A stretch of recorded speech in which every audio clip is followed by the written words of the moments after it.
السلام عليكم ورحمة الله وبركاته. أحلى وأجمل متابعين في الدنيا، ازيكم حبايبي؟ عاملين ايه؟ يا رب كلكم تكونوا بخير وبصحة وبسعادة.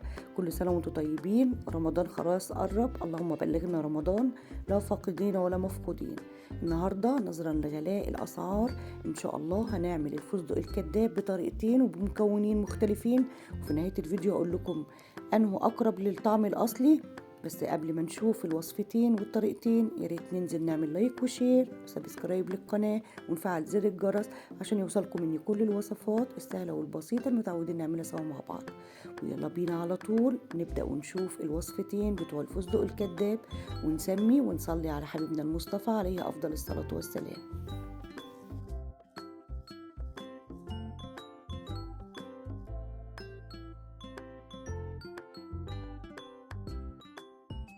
هنعمل النهارده الفستق الكداب زي ما قلت لكم بمكونين. المكون الاولاني اللي هو الحمص الشام اللي هو بنستخدمه في الحمص اللي هو بتاع الشام زي ما انتم شايفين كده، والمكون التاني اللي هو الفول السوداني العادي. هنشوف الطريقتين وهقول لكم في نهاية الفيديو انه الاقرب للطعم. طبعا الحمص ده انا جبته طبعا ونقعته حوالي 10 دقايق بس مش اكتر، وصفيته لغاية لما حطيته في مصفى لغاية لما نشف خالص. ويلا بينا كده على طول ونحضروه كده ونحطه على النار. هنبدأ نحمص الحمص بتاعي بالشكل اللي انتوا هتشوفوه دلوقتي، طبعا على نار هادية جدا جدا. وهنبتدي نحمص الحمص بتاعي ونقلب فيه. بس قبل ما نقلبه طبعا هنستخدم المكون اللي هيخليه اقرب في اللون، اللي هو اللون الغذائي الاخضر. هنجيب كده شوية مية حوالي ربع كوباية من المية، وهننزل بمقدار اللون لغاية لما ياخد الدرجة اللي انا محتاجاها في تلوين الحمص بتاعي. وهقلب في المية كويس قوي لغاية لما يختلط اللون بالمية كويس قوي بالشكل ده. انا هاخد اللون او الدرجة اللي انا محتاجاها عشان تديني زي ما قلت لكم لون الفستق الاصلي. طبعا انا كنت عملت معاكم قبل كده في وصفة الفستق الكداب وكنتوا معجبين بيه، بس كان بالفول السوداني بس. حبيت اجرب معاكم حمص الشام زي ما قلت لكم. انتوا بتجيبوه ما بياخدش 10 دقايق وبتلاقوه بدأ يطرى اكنه مسلوق، يعني اكنكم سلقينه. بس احنا مش هنسلقه، احنا حطينا بس عليه شوية مية نقعنا فيه شوية مية سخنين حوالي 10 دقايق. بعد كده حطيتهم زي ما قلت لكم في المصفى لغاية لما نشفوا خالص، وبدأت احطهم في وok كده على النار، وهقلب كويس قوي كده بالشكل ده لغاية لما حمصه كله. طبعا المعلقه بتاعتي كبيره، احاول اجيب معلقه كده صغيره بحيث ان انا اقدر اسيطر عليها كده. اجيب كله واقلبه كويس قوي من فوق لتحت بالشكل ده. هنحمص فيه بقى على نار هاديه خالص، ونخلي بالنا النار تكون بسيطه جدا علشان ما يتحرقش مننا. انا بعمل ايه؟ انا بحمصه في نفس الوقت بنشف الميه اللي موجوده فيه. هنبتدي بقى دلوقتي ننزل اللون بتاعنا، بس هحاول ان انا ما نزلوش عليه كله، يعني هخلي ايه واحده وواحده، يعني حبه وحبه. يعني مثلا 3/4 اديله اللون الاخضر والربع اخليه ابيض زي ما هو.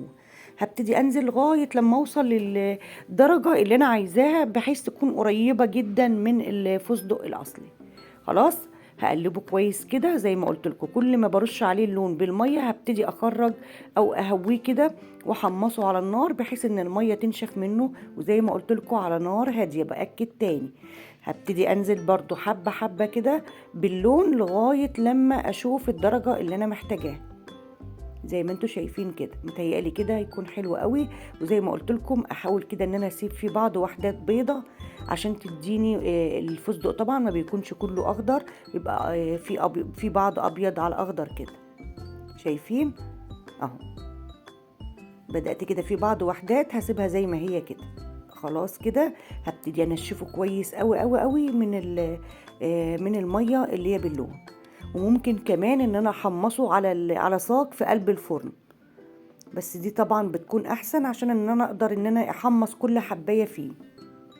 طبعا انتوا مش واضح قدامكم ان فيه بعض وحدات اهيت. انا حطيت بعض الوحدات زي ما قلت لكم سبتها ما لونتهاش عشان يكون فيه اخضر على ابيض بالشكل ده. هقول لكم زي ما قلت لكم في نهاية الفيديو اي واحدة من الاتنين اقرب للطعم الاصلي للفستق. هنحمص فيه كويس بالشكل اللي انتوا شايفينه ده اهو خلاص، لغاية لما اتأكد ان مفيش فيه اي نقطة مية. وهبتدي بقى احضر الكبة بتاعتي وانزل بالكمية بتاعة الحمص بتاعي زي ما انتوا شايفين لسه سخن اهوت بالشكل ده. وابتدي بقى افرمه.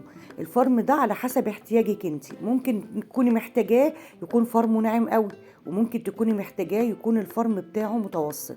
ده على حسب ما انت بتحتاجي، يعني ان كان مثلا لحشوة او ان كان لجرنشة او تزيين، مثلا جلاش او كنافة او بسبوسة او اي حاجة من الحاجات دي. هنفرمه فرم كويس اهوت على حسب زي ما قلت لك ما انت حباه. وهوريه لكم كل مرحله من المراحل. شايفين اللون الاخضر مع الابيض، حبيتي تزودي لون زودي عادي مفيش اي مشكله، انا بوريكم ان هو بدا يعمل خالص. طيب المكون بقى اللي هيخليه يعني قريب خالص خالص للفستق الاصلي اللي هو ريح او اسانس الفستق اللي هو بيجيب من عند اي حد من مستلزمات الحلواني. هبتدي احط كده منه حوالي 3 أو 4 نقط عشان يديني نكهة الفستق.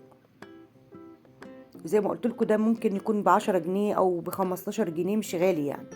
في جميع النكهات، نكهة الفستق ونكهة البندق، في جميع النكهات.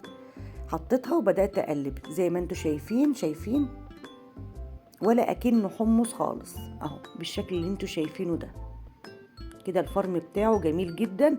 هبتدي بقى اجيب صينيه او طبق يكون واسع، وهبتدي ان انا افرغ فيه الكميه بتاعتي لغايه لما تجف خالص، او عشان ما يكونش اتاكد ان مفيش فيها اي نقطه ميه خالص قبل ما اعبيها ببرطمان او اكياس من اكياس التلاجة. وهبتدي استخدمه عادي خالص كانه فستق بالظبط. ودي اول مكون من المكون الفستق الكداب. يلا بينا بقى نشوف تاني مكون ونشوف هنعمل فيه ايه.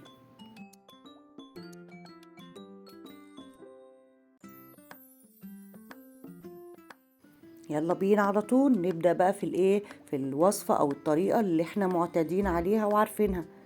جبنا الفول السوداني حوالي ربع كيلو من الفول السوداني، بدأت برضو انزل عليه بالمية واللون بالشكل اللي انتوا شايفينه ده. وهبتدي برضو في نفس الوك كده وهبتدي احمصه بالطريقة اللي احنا حمصنا بيها الحمص.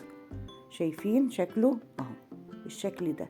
مش هخلي فيه برضو نقطة مية، على قد ما هقدر انشفه كويس قوي وفي نفس الوقت احمصه. وقلت لكم ممكن نستخدمه عادي خالص في الفرن ونقلب فيه كده، بس انا بفضل الطريقة ديت علشان ان اقدر اسيطر على كل، يعني اخلي كل حباية ان هي تاخد سواها مظبوط وتكون متحمصة معايا كويس. هفضل وراه لغاية لما اخد الدرجة اللي انا محتاجاها او اللون اللي انا عايزاه يكون اقرب للفستق برضو بالشكل ده. كل ده زي ما باكد عليكم للمرة العاشرة ان هو يكون على نار هادية. هنقف مثلا حوالي ربع ساعة مش مشكلة، بس الحاجة تكون مظبوطة معانا ويكون كلها متوحدة معانا وكويسة. خلاص بعد ما اتحمص معايا هبتدي برضو احطه في نفس الكبة مطرح ما عملت الحمص، وابتدي اشغل عليه الكبة. وزي ما قلت لكم برضو درجة الفرم على حسب ما انت محتاجة، اذا كان يكون خشن او ناعم بالشكل ده. ويلا بينا على طول نشوف الفرمة بتاعتنا اللي احنا محتاجينها شكلها بقى ايه. تابعوني لاخر الفيديو عشان اقول لكم ايه هو الطعم الاقرب للفستق. شايفين اهو برضو زي ما عملت انا ما اديتوش كله اللون الاخضر، اديت بعض منه الاخضر على الابيض زي ما انتم شايفين بالشكل ده. يلا بينا على طول نحط بقى ايه اللي هو الاسانس او ريح الفستق بتاعي اللي هو بيديني نفس الطعم او نفس الريحة. وبقلبه تاني عشان الداخل في كل الفول السوداني بتاعي. وطبعا كمان فايدة ان انا بحمص الفول السوداني بتاعي ان هو يكون معايا بيقرش كده ما يكونش طري.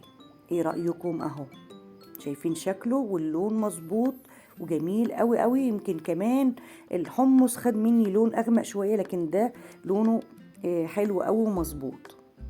تعالوا بقى اقول لكم ايه الطعم القريب جدا جدا للفستق. هما الاتنين مفيش بعد كده احلى من بعض، المكونين مفيش احلى من بعض. بس اللي انا حاساه او اللي انا لاحظته ان الفول اقرب للفستق الاصلي من الحمص. زي ما قلت لكم استخدموا الاتنين احلى من بعض، والاتنين طبعا هيعملوا معاكم كميات كبيرة وحلوة، وتستخدموه في كل الحشوات اللي انتوا محتاجينها او في جرنشة اي حاجة انتوا محتاجينها، وهتديكوا نفس بالظبط الطعم بتاع الفستق الاصلي، بس الاقرب منه هو الفول. ايه رأيكم يا حبايب قلبي؟ يا ريت تكون الطريقتين والوصفتين يكونوا سهلين ويكون في متناول ايد الجميع ان شاء الله، نحطم غلاء الاسعار. واقول لكم ايه، يا ريت الفيديو يكون عجبكم، بس قبل ما اسيبكم يا ريت تنزلوا تعملوا لايك وشير وسبسكرايب للقناه وتفعلوا زر الجرس عشان يوصلكم مني كل الوصفات نعملها سوا مع بعض. واقول لكم ايه، هتوحشوني من الوصفه دي للوصفه الجايه، واشوف وشكم على خير في فيديو جديد ووصفه جديده، والسلام عليكم ورحمه الله وبركاته.